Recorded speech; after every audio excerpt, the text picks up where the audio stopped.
সত্যি কথা বলতে বিরোধী দল এই 12 বছরে সরকারের উপরে কোনো শক্তিশালী কোনো প্রভাব ফেলতে পারেনি, নেতিবাচক প্রভাব তাদের পড়েনি। এইবার এই একটা ধাক্কায় তারা কোথায় গেছে এবং রাত্রে এদের ঘুম হারাম হয়ে গেছে আপনারা সবাই সেটা। প্রায় 2000 আলেম এখন জেলে আছে, তারা সবাই ডকুমেন্টেড না, বিভিন্ন সূত্রে তাদেরকে ধরে নেওয়া গেছে।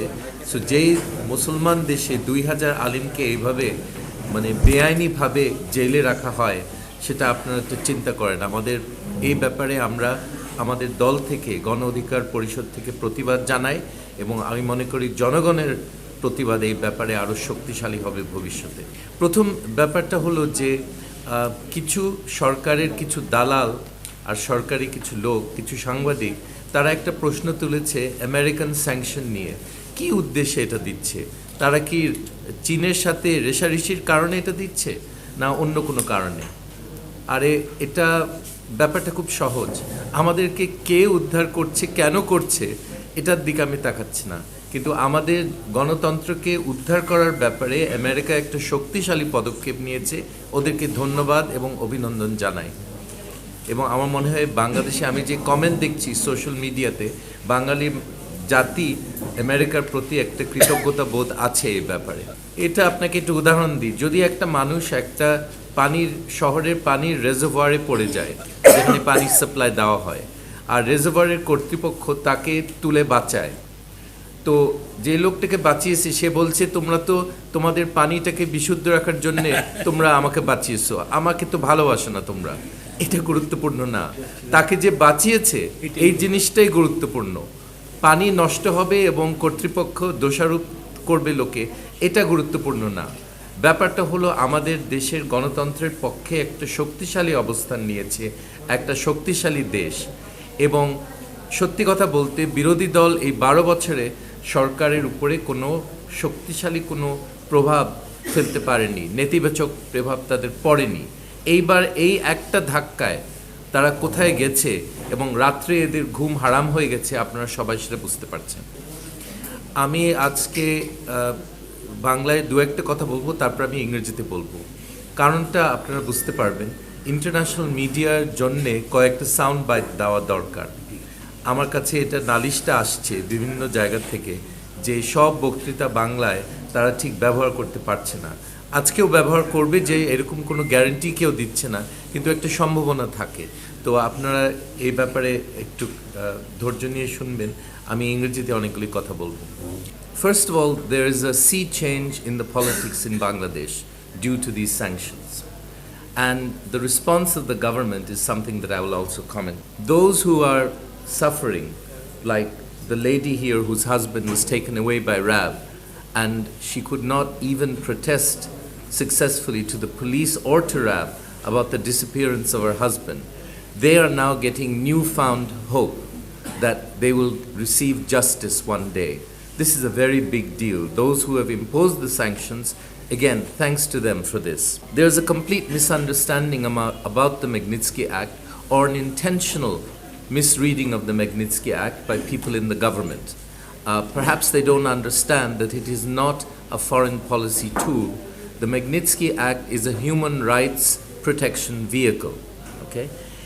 It was done in 2012 to punish those who had violated human rights in Russia, and particularly after the death of a particular opposition leader.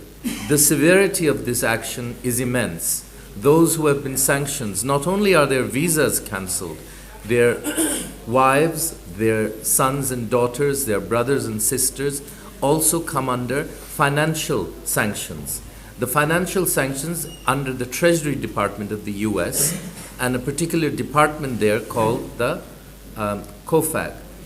Basically, it's a department for foreign assets control. OFAC. They basically forbid any financial transactions through sanctioned entities such as RAB, or sanctioned individuals who are identified. You can find it in the website as SDN, Special Designated Nationals. These distinguished killers and torturers are now on the list of the Treasury Department's SDN. Any financial transaction with these individuals is a violation of the US sanctions and can be punished by the addition of that person or entity into the sanctions. For example, the HSBC Bank in 2019, I believe, had to pay $1.9 billion in fines to the US Treasury Department for money laundering dealing with sanctioned individuals. So everyone will be nervous about touching these people or their money. Of course, this sanction will also, the list of those coming into these sanctions will be extended. I am fairly confident that this will happen soon. Okay? I don't have any absolute concrete dates, but I am reliably informed that it's going to happen soon, and there will be many important names in the government and the security agencies who are involved. The second thing that is going to happen, these similar sanctions are underway, are being planned in other countries. In effect, Canada, which has a law called the Victims of Foreign Corrupt Officials Act of 2017, will also impose similar sanctions. These countries, the Western countries where the rule of law exists, move in tandem. Britain has a similar law, the Europeans have a European Magnitsky Act, and Australia, this is also being discussed in the Senate. So these actions are going to come. So basically, there will be about 180 to 185 countries in the world where the United States and its allies have a very strong hold on the financial system. So these individuals who have been identified still have some very nice places to go to. They can still go to Venezuela. Caracas is a nice city, I understand. They can go to Pyongyang, and they can go to Myanmar. They can go to Syria. So there are still lots of places open to them, but maybe not the places they want to go to, where they believe that by looting this country and by destroying democracy in Bangladesh, they could take their families and live in comfort in a democratic country with the rule of law. I'm sorry, that's not going to happen. Their choices have been limited. They've destroyed our country's democracy, they've destroyed our country's environment, they've destroyed the education system and the health system, and then they want to go and live in comfort with their families with looted money. Everyone in the country is very, I think, pleased, except the looters, that this is not going to happen. Okay? In this world, they have been brought to judgment by a power that is much greater than they've ever dealt with. It's a very popular sort of action, first I want to say. Popular among the people of Bangladesh. They're very grateful for this. And I would like to express the thanks of all who believe in human rights, in the dignity of individuals, and in democratic freedoms to the United States government. The government of the day is required by law to impose sanctions on listed individuals. This is required by law. So the US government is not going to violate its law. And it's not a question of appointing lobbyists or PR firms to try to reverse this. The United States government cannot reverse this. Even if they wanted to, they cannot do that. They should understand that. The only way the Magnitsky Act can be stopped is by repeal. They can get 51 senators to vote on it sometime in the next 2 years and repeal the Magnitsky Act. But short of that, I'm sorry, what the foreign minister and his assistant are saying are absolutely untrue. And the people of the country should know that. It's just a fraud. One important issue about these sanctions is that they've been imposed on those who implemented illegal orders, but not those who ordered these killings and disappearances. Please note this. They are coming. Those who ordered these actions are coming. And by the imposition of the sanctions on RAB and these individuals, it is clear that the United States doesn't accept what is called the Nuremberg defense. Those of you who are aware of this, at the war trials after the Second World War at Nuremberg, one defense of the Nazis who carried out many killings of Jewish people and dissidents, one of their defenses was, we were only following orders. And the Nuremberg defense does not work. It didn't work at Nuremberg, and it is not going to work now. any government official, whether he's police or army or RAB, following an illegal order will be brought to account in this world. And that is something that is obvious from these sanctions. You will not get away with it. You are told to kill someone by a minister or even higher. Then if you carry out that order, you will be subject to the law in your country, and you will be subject to sanctions elsewhere. You will not be able to live in comfort. In short, you will not get away with murder. That is what is being told to the criminals in Bangladesh who are wearing uniforms today. The government response is not just ineffective, it is basically stupid. And I think it's no great criticism of those handling this. I don't think even intelligent persons could explain the killings and disappearances and allow these people to get away. It's not going to work. The image of this country is being damaged. I'm sorry, it's the image of the party that is ruling this country that is being damaged, not the country. Image is not all. The reality, please stop the killings and your image will improve. You want to kill and maim and torture, and you want a PR firm to put, it's like having a dead body in the room and pouring perfume on it. Sorry, it's not going to work. It just isn't going to work. It's not a bright idea. So that is what the government is trying to do. Improve the image, but not improve the reality of torture, of killing, of forced disappearances. This is pointless. And someone should explain to them, your image is not going to improve until you restore democracy, restore democratic freedoms, until you stop your security forces from killing opposition activists and leaders. Until the reality changes, your image will be miserable in the world. You will not be allowed into summits for democracy, as in 2021, December 9th and 10th, the one that took place. I know that the grapes are sour, and the foreign minister made some comment that these are only weak democratic states that are invited, not the strong ones like Bangladesh and Venezuela and Syria, not the strong democratic states like Myanmar and North Korea. Only the weak ones are invited. That's fine. So he has chosen the company he wants to keep, that he wants this government to keep. But the people of this country do not accept that. We want to return to the community of nations, the international community that believes in human rights, in dignity, in democratic freedoms. We want to return to that society. At the moment, we're in danger of becoming a pariah.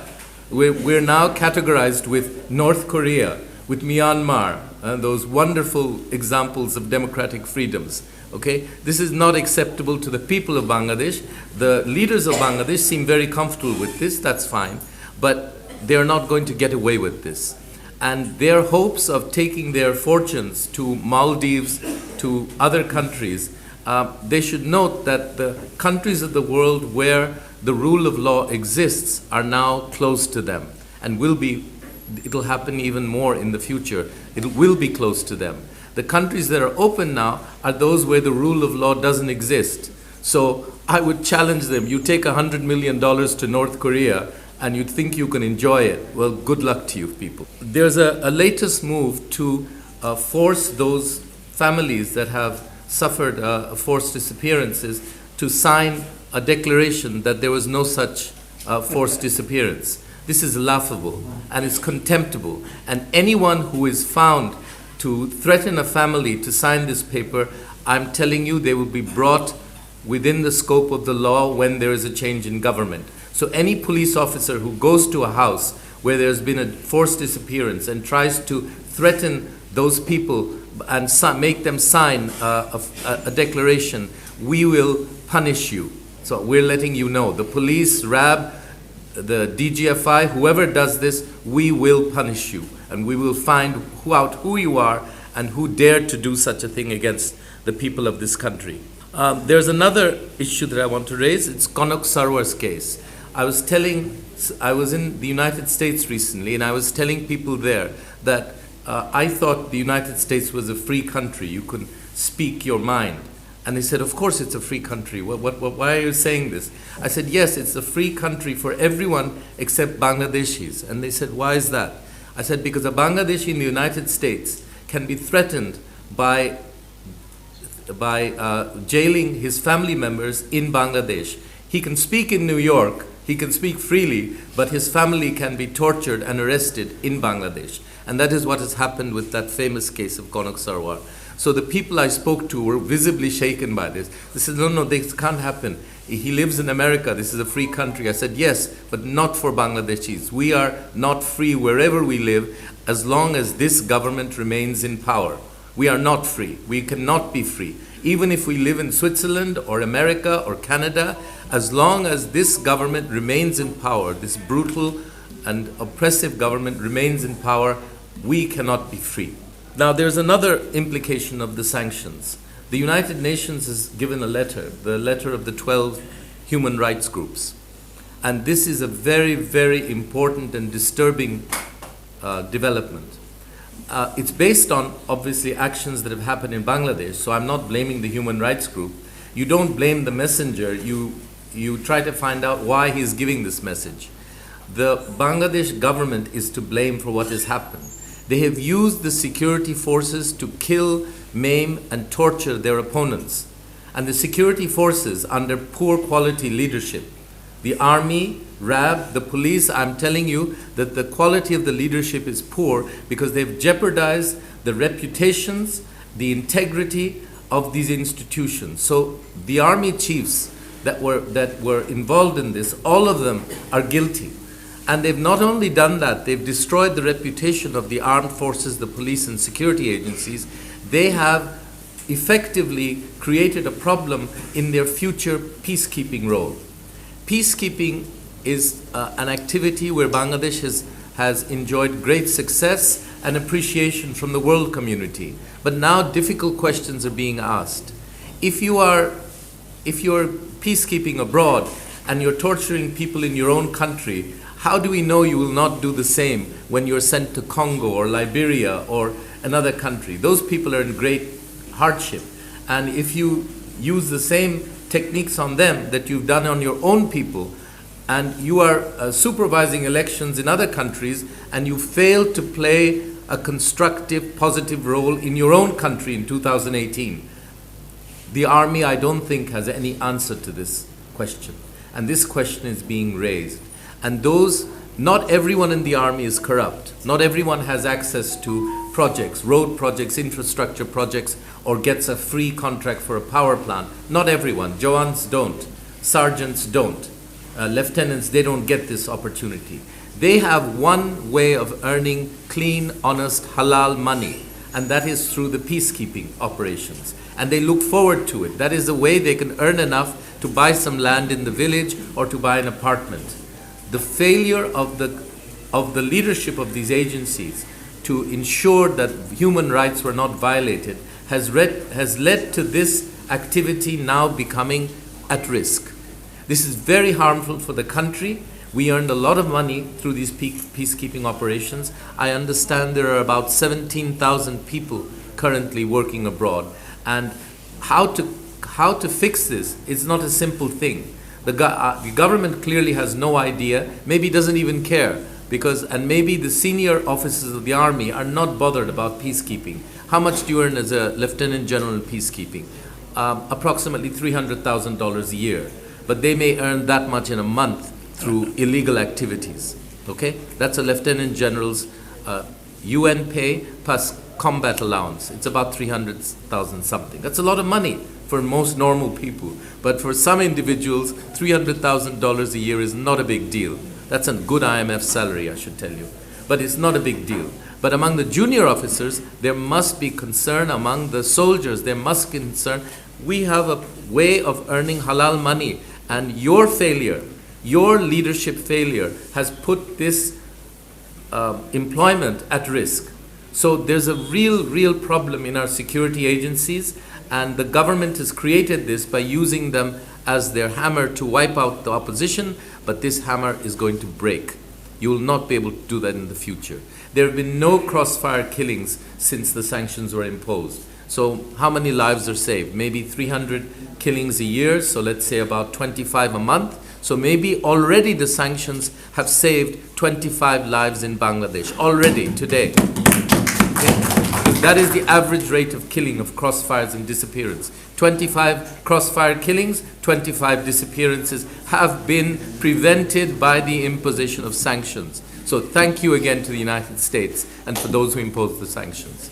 So I have raised a lot of difficult issues, and I hope that some of you will try to educate yourself by reading up on the Magnitsky Act, reading up on the Treasury sanctions. Easy to Google. I think the foreign minister may benefit by learning how to Google and how to check on Treasury sanctions. It would be very helpful, and his assistant also could benefit from this. He would learn about the Magnitsky Act and Treasury sanctions and maybe make less deceptive and unhelpful statements about the actions of the United States. Thank you very much.